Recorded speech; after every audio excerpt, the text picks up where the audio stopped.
सावन में हरी चूड़ियां कब खरीदें और कब पहनें? जानिए पूरी कथा और धार्मिक मान्यता। जय भोलेनाथ। हर हर महादेव। मेरी प्यारी माताओं, बहनों और बेटियों, आप सभी का स्वागत है।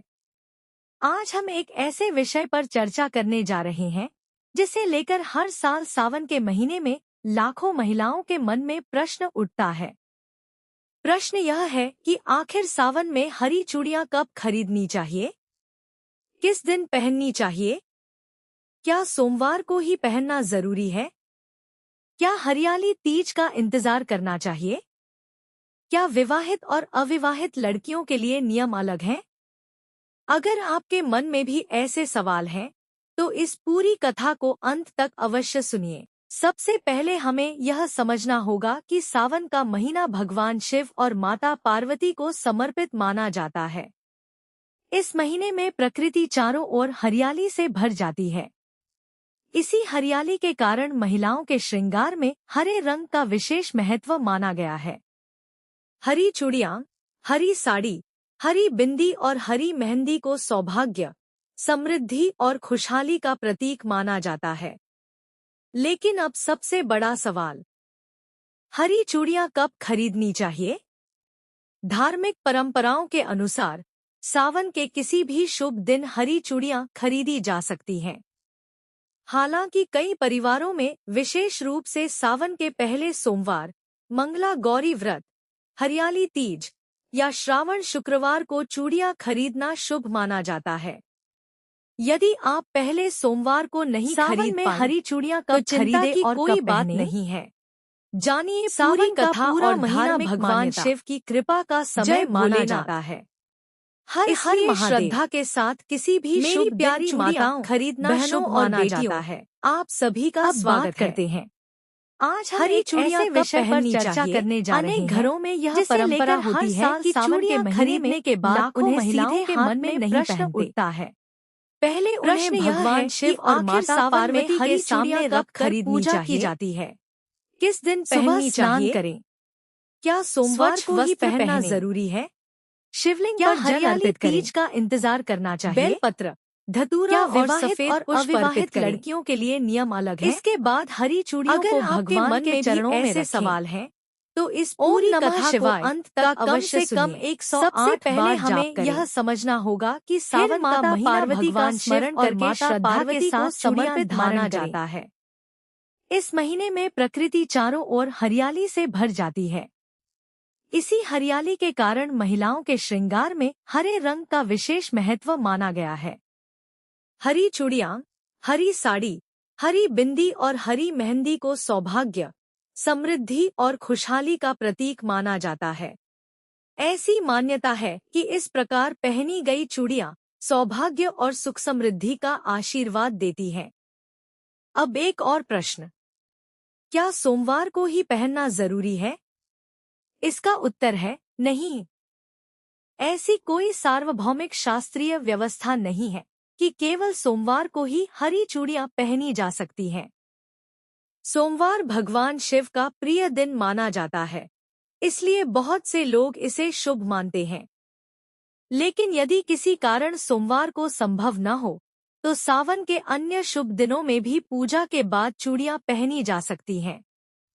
अब बात करते हैं हरियाली तीज पर चूड़ियों का महत्व। हरियाली तीज का पर्व माता पार्वती और भगवान शिव के पुनर्मिलन का प्रतीक माना जाता है। इस दिन महिलाएं 16 श्रृंगार करती हैं, नई हरी चूड़ियां पहनती हैं, मेहंदी लगाती हैं, शिव पार्वती की पूजा करती हैं और अपने परिवार की सुख समृद्धि तथा अखंड सौभाग्य की कामना करती हैं। इसी कारण बहुत सी महिलाएं हरियाली तीज पर नई चूड़ियां पहनना विशेष शुभ मानती हैं।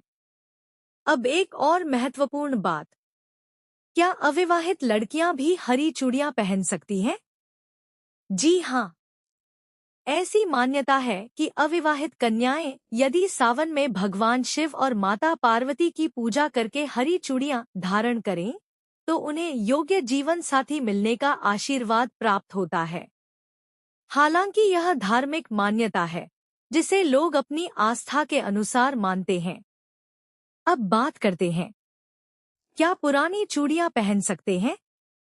यदि आपकी पुरानी हरी चूड़ियां अच्छी स्थिति में हैं, तो उन्हें भी पूजा करके पहना जा सकता है। लेकिन कई महिलाएं सावन में नए श्रृंगार की शुरुआत के रूप में नई चूड़ियां खरीदना पसंद करती हैं। यह पूरी तरह आपकी श्रद्धा और परंपरा पर निर्भर करता है। अब सबसे महत्वपूर्ण बात, क्या टूटी हुई चूड़ियां पहननी चाहिए? धार्मिक मान्यताओं में टूटी हुई चूड़ियां पहनना शुभ नहीं माना जाता। यदि चूड़ियां टूट जाएं, तो उन्हें सम्मानपूर्वक अलग रख दें और नई चूड़ियां धारण करें। अब जानिए, हरी चूड़ियों का आध्यात्मिक अर्थ।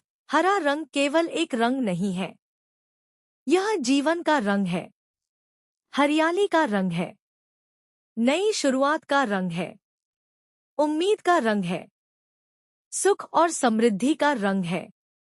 इसलिए सावन में हरे रंग को विशेष महत्व दिया जाता है। लेकिन याद रखिए, भगवान शिव केवल बाहरी श्रृंगार नहीं देखते, वे आपके मन की भक्ति देखते हैं। यदि आपके पास नई चूड़ियां खरीदने की सुविधा नहीं है, तो भी सच्चे मन से की गई पूजा उतनी ही फलदायी मानी जाती है, क्योंकि भगवान भाव के भूखे हैं, वस्तुओं के नहीं। इसलिए कभी भी स्वयं की तुलना दूसरों से मत कीजिए। जितना संभव हो उतनी श्रद्धा से भगवान शिव और माता पार्वती की पूजा कीजिए। यही सबसे बड़ा श्रृंगार है। अंत में बस यही कहूंगा, यदि आप इस सावन हरी चूड़ियां खरीद रही हैं, तो उन्हें श्रद्धा के साथ भगवान शिव और माता पार्वती को अर्पित करके धारण करें।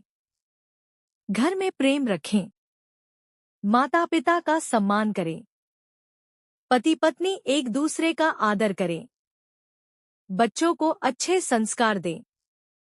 यही भगवान शिव की सच्ची पूजा है। हर हर महादेव। यदि आपको यह कथा अच्छी लगी हो, तो इसे अपने परिवार, मित्रों और सभी माताओं बहनों के साथ अवश्य साझा करें, ताकि वे भी सावन में हरी चूड़ियों से जुड़ी इन धार्मिक मान्यताओं को समझ सकें। बोलिए भगवान भोलेनाथ की जय। हर हर महादेव।